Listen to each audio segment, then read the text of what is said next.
Hey everybody, welcome back to another episode of Right Side Rising. So today we're joined by Ben, a fellow podcaster who hosts the Public Seat podcast. He's actually embarking on his very own tour called the Red, White, and Debate Tour, where he will be debating students both online and in person. So he's joining us today to talk about immigration and some of the recent news in the realm of immigration. So Ben, thank you for joining us. Yeah, thanks for having me, man. I'm excited to be on here. Great. So we're going to start right off the bat. So, with the recent ICE raids and these federal raids that they've been doing in Chicago and other major cities, like, what's your take on some of these recent military style ICE raids in Chicago with like flashbangs, helicopter entries? What do you think? I mean, the recent ice raids in Chicago, they prove that law enforcement is stepping up to protect our communities and uphold the rule of law.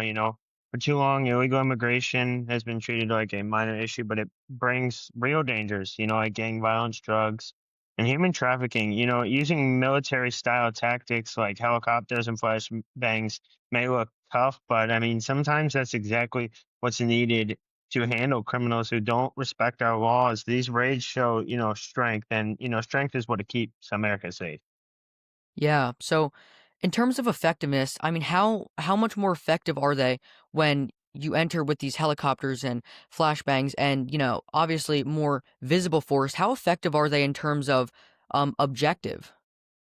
In terms of like objective, aggressive tactics work because they actually get results. Criminals are caught, communities are protected. It shows that we take our borders and laws seriously. While some critics say it alienates people, or the truth is law-abiding citizens benefit when criminals are removed. The ones who feel alienated are often those who broke the law in the first place. And at the end of the day, these tactics are pretty good to use, and I fully stand by them. You know what I mean? Yeah. So Operation Midway Blitz, which is the crackdown initiative in Illinois, and obviously that's what we're seeing in Chicago. So, you know, for this specific operation, what do you see as the purpose and consequence of this kind of concentrated enforcement operation?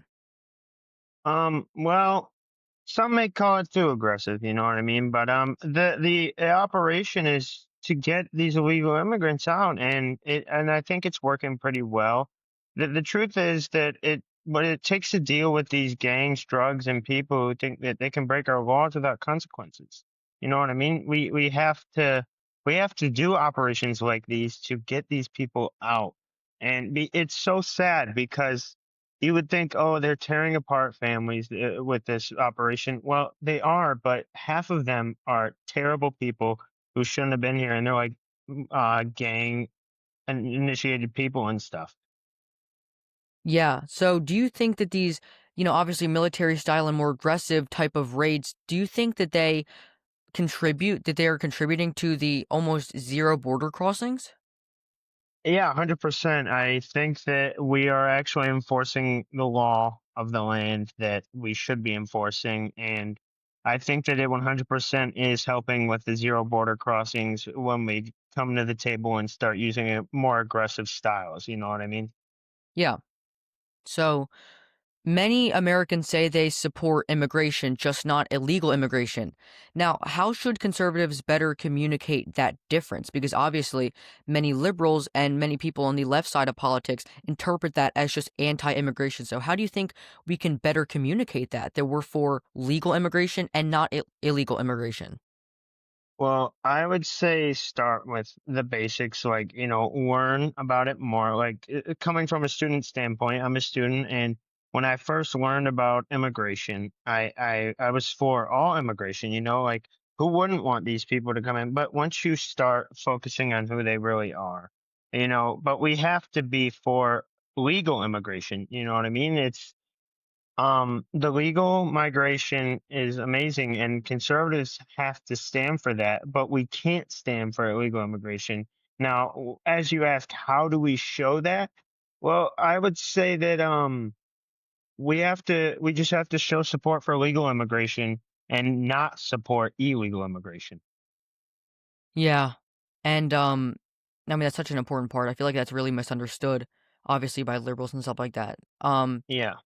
Now obviously, many of these actions and these steps taken to prevent illegal immigration by the Trump administration are usually through executive orders and through executive action and no real legislation behind them. So, what's one practical step that Congress can take to make the southern border more secure for the future?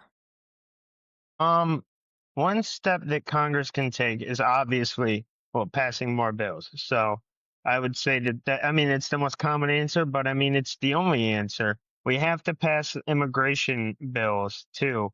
I mean, I know what Biden said. Oh, it's going to cost me all this money. It's gonna cost legislation.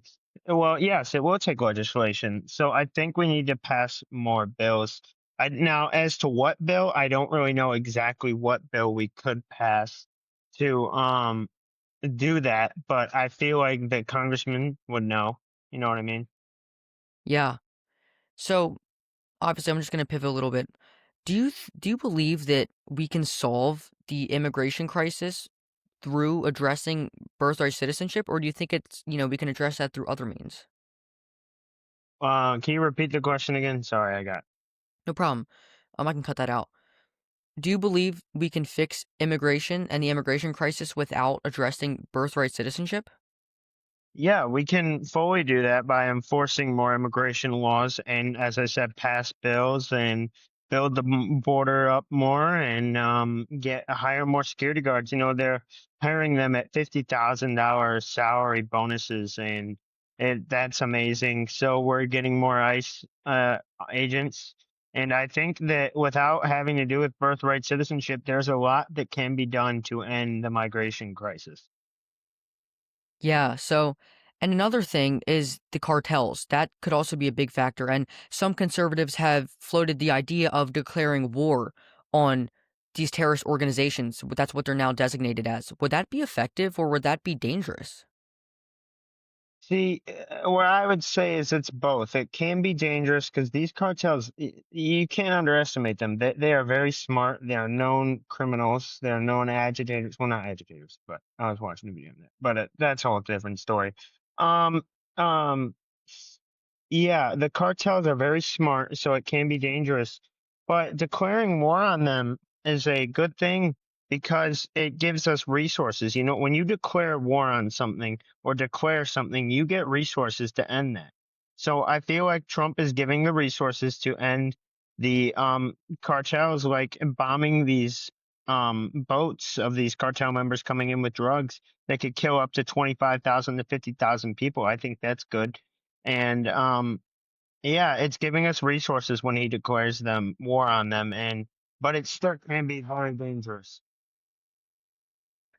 So many in Congress have called these actions by Trump and called declaring war on cartels unconstitutional and unwarranted, actually. So, what do you think Trump can do to effectively declare war on the cartels without running into this pushback? I mean, obviously it's going to come, but what's the most effective way? I'd say the most effective way is just to, I mean, do it more nicely. I feel like Trump, it comes off a little more aggressive. You know what I mean? Feel like he could be a little bit laid back on it, and like not like full blown say we're declaring war on them. I feel like he could say it in a different manner, and um, I feel like the pushback is just the left always hates Trump. They'll hate Trump no matter what he does. So I feel like there will always be pushback, like you said, because the left cannot stand this man. Um, but I don't think there's anything necessarily he can do to withstand pushback. You know what I mean? Yeah. And obviously, there are some legal routes, but again, some things are just not possible, and that's getting the Yeah. left to not hate everything he does. So, how do you, if you were advising or if you were part of the next administration and you were dealt with the same problem, how would you handle it? Would do a lot of the steps that Trump's doing. I'd copy most of what he's doing. You know, build the wall more. Implement the CBP home app, but I'd probably add some more advantages to it. I would send ICE agents to these cities. And I'd get rid of sanctuary cities. I would send these ICE agents to cities to have these people taken out. Because once you break the law, you don't get a slap on the wrist. You get arrested and deported back to your country because that's the normal route of America. So I feel like that's important to highlight. But I'd probably copy most of what Trump has done. Yeah. So you said taken out. Is there like what type of context are you speaking in? Like taken out as in like, capture and kill or arrest? What do you mean by taken? Arrest, arrest. Arrest. Okay. So obviously, and that kind of leads us into the next thing. How can Christians balance compassion and justice when it comes to immigration policy? By giving them due process. I think we need to give a lot more of them due process because that's in our Constitution and that's even probably what Jesus would want. And I think we need to keep our compassion with it. 100%. They need due process. You know what I mean? Yeah. That's how we can keep compassionate about this issue. And we need to show support for them too. Like, because they can come back. If you self deport, you can come back. So I feel like we need to be a little bit nicer to these illegal immigrants who want to come back. You know what I mean? Yeah. So, and again, that kind of leads me into my following question. Do you think in any way, shape, or form the Trump administration has actually broken habeas corpus and, kind of bypassed due process? Yes, I think they have bypassed it many times, and it's not something you want to do. It it'll get you into a lot of legal trouble, and I think he's done it a lot. And I don't necessarily agree with him on that aspect of the immigration issue. Okay. So, have you personally ever met or spoken with legal immigrants who share their frustrations with the current illegal immigration crisis? I have not. Have you? Actually, I have met a few, but I couldn't name them off the top of my head. But yeah. Yeah, I've never really met anybody like that aspect. Okay. So there's often talk about welcoming the stranger and love thy neighbor within the faith community within the conservatives. How should we interpret love thy neighbor in today's immigration context? Well, I would say that we got to look at the laws because the law is if you come here legally, you're going to be deported. Even though we have to love that neighbor, we can still love them, but they need to come here the right way. You know what I mean? They have to come here the legal way and the just way. You know what I mean? And we got to show support for that. We have to make pathways for that so it's open for them. Yeah. This leads me right into my next question, actually. Do you believe a nation can remain completely moral while still enforcing strict immigration policy? Yeah, 100%. I feel like the United States has been a little bit unmoral, but they for the most part been moral. So I believe 100% that a country can be moral while enforcing their immigration policy, whatever it need be. Yeah. So, kind of going to the big picture, what do you think America would look like if we didn't enforce our immigration policies? Like, do you see a more diluted culture? Where do you see the country headed, like I 20 years down the road? I I see a lot. So a lot of the people who came here legally run our jobs. So obviously we'll see a big job growth, but I think we'll also see a lot more cartels, a lot more rapes, a lot more gang violence. I think we're gonna see the crime numbers absolutely skyrocket and the drug deaths absolutely skyrocket. And I don't really think it'd be good for the country. I don't think it'd be good for the country. I think the country would look absolutely horrible. I mean, the job growth would be good, but the crime, it would just be out of control. Yeah. So, obviously, a big thing of conservatism is preserving national identity and preserving the culture. So, with with how about let's just go immigration, all in all. Do you see immigration in general like diluting the national identity and kind of putting our culture and our morals at risk?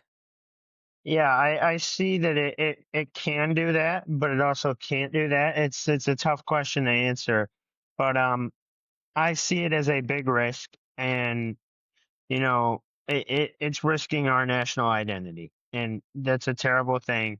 You know what I mean? It's something you can't stop. Well, it is Yeah. something you can stop, but. So obviously, you probably can't put a number on it, but how much of the immigration problem is political versus humanitarian? I'd say 50-50. A big 50-50, I'd say. Okay. So, what would you say to young conservatives who are afraid to talk or voice their opinions about immigration because they'll be called racist or xenophobic? Well, I would say that do it anyway because you're gonna get a lot of hate no matter what. I bet you get hate. I get hate. A lot of my friends get hate. I'd just say do it. Speak your mind, and don't be afraid to get called racist or xenophobic because you're not. You're speaking about the truth, and the truth is what really matters. And the truth will never be silenced. Yeah. So, just to wrap it up, what gives you hope? What gives you hope when it comes to immigration specifically? Like, do you see a rise in, anti-illegal immigration sentiment within the young? I mean, what inspires you? What gives you hope? What inspires me is the way that all the crime rates are going down. Because if the crime rates weren't going down, we'd be asking one question, and we'd be like, Trump lied." That we'd be saying Trump lied. They aren't criminals, but what gives me hope is that the crime rates are going down, and that shows that immigration enforcement actually works, and it isn't just a big myth. You know what I mean? Yeah. So, thank you, Ben, for joining us, and thank you, everybody, for tuning in for today's episode. I'm Gino Falco, and I'm going to continue being the voice the young conservatives need, even when the left tries to silence us. And certainly, I know my good friend Ben, who hosts a public seat, is going to continue doing that also. So, thank you, Ben, for joining us, and thank you, everybody, for tuning in today. Yep. Thanks for having me.